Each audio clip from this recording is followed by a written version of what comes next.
Hey, good morning, guys. Today I just wanted to do a little overview of subdivision of time and using 4 against 3. So we'll use single stroke, double stroke in combination with doing triplets. And with our triplets, remember they sound like triple, triple, 1, 2, 3, 1, 2, 3, 1, 2, 3, triple, triple, right? So make sure you have that syllable count or mouthing the words along to it or counting in your head, okay? So an easy way to start is we're going to start with our 8, 4, and 2 warm-up, okay? So through this video, I'm kind of just going to do what we might cover in a lesson at the academy, in addition to some tips and tricks that might help you learn kind of how to subdivide a little bit easier and fit in some of those things into your fills and also into your playing, which kind of gives it a dynamic shift. So although you're still keeping the same meter or pulse, your sticking just changes and subdividing within that tempo, okay?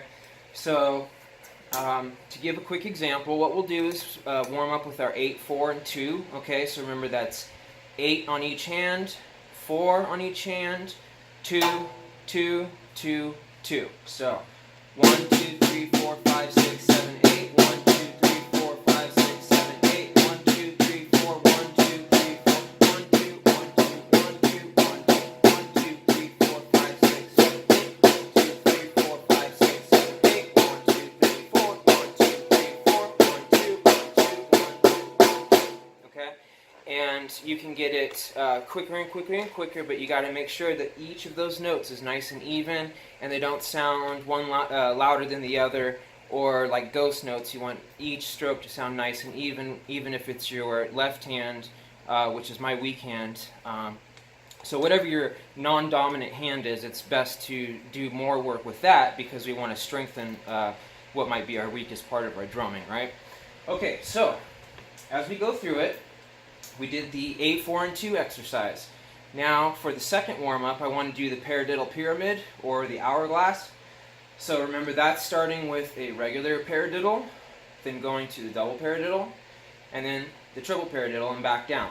Okay, so starting with single paradiddle, and you do each one twice. Remember that, okay? So I'll do it kind of slow, and mouth the sticking of what I'm doing as I go along, okay?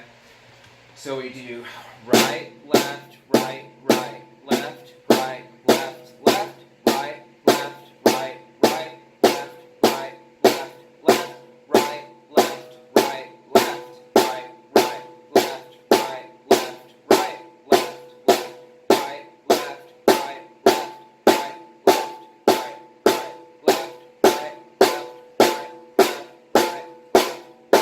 Okay, so those are the paradiddles. Now I want you to do 2 in a row and then go from the single to the double to the triple, from the triple back down to the double, back down to the single, okay? So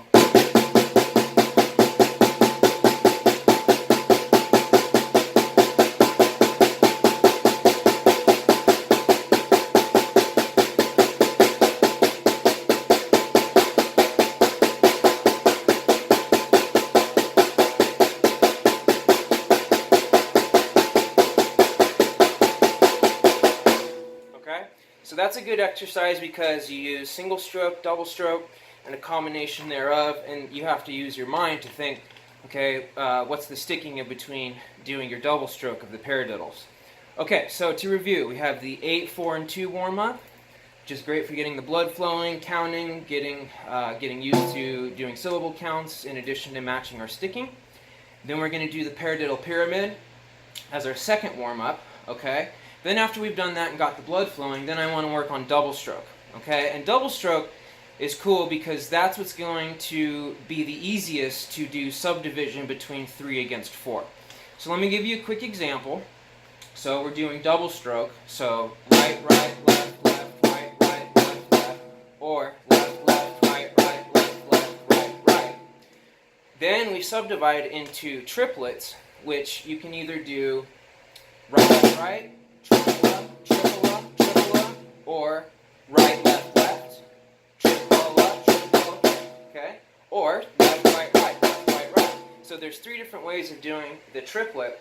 I recommend, however, doing right, left, left, right, left, left, because that strengthens your non-dominant hand and gets you used to being able to go around the kit while you keep doing double stroke or ghost notes with your left hand. So it makes sense intuitively as you progress through the different levels. And so the way that it would sound if you're doing double stroke and then triplets would be 1, 2, 3, 4. 1, 2, 3, 4. 1, 2, 3. 1, 2, 3. 1, 2, 3. 1, 2, 3. 1, 2, 3. 1, 2, 3. 4. 1, 2, 3. 1, 2, 3, 4. Okay?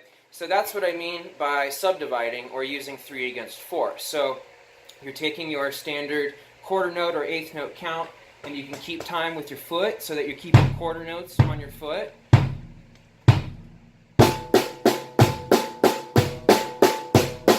Or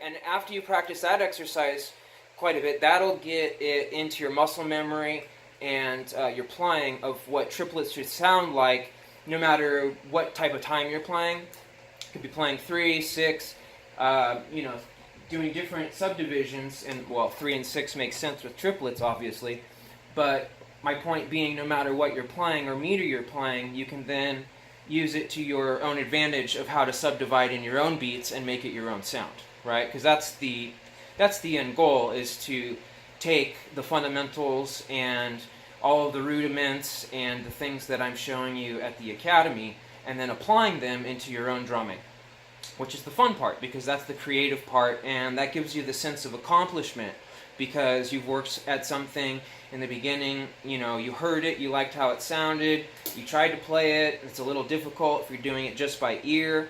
Then once you find out what the proper sticking is, in addition to being able to hear it by ear, that's when it clicks, right? And that's the sense of accomplishment, is working at it strategically and in small pieces. It's the old saying of how do you eat an elephant? One bite at a time, right? So we're trying to accomplish something that is so massive and ultimately endless as far as how good you could get at percussion and drumming. And we're trying to take it down into small chunks and build those chunks up into the full elephant, if you will. Okay? So that's just a quick idea today. I wanted to do a little more explaining of just the warm-up process and then how you can do subdivision. So then if you put it into a beat, we'll just keep 1 and 3 on the kick and 2 and 4 on the snare like we usually do for a warm-up beat, okay? And let's keep it at an eighth note on our hi-hat. So 1 and 2 and 3 and 4 and 1 and 2 and 3 and 4 and triple, triple, triple, triple.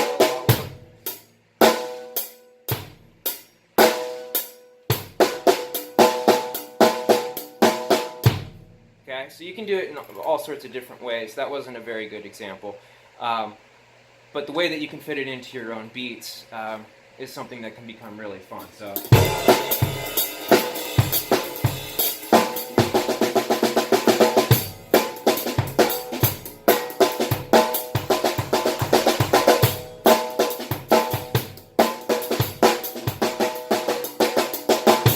Okay, so that's just something that kind of breaks it up and gives kind of a dynamic shift to the beat while you're still playing in time.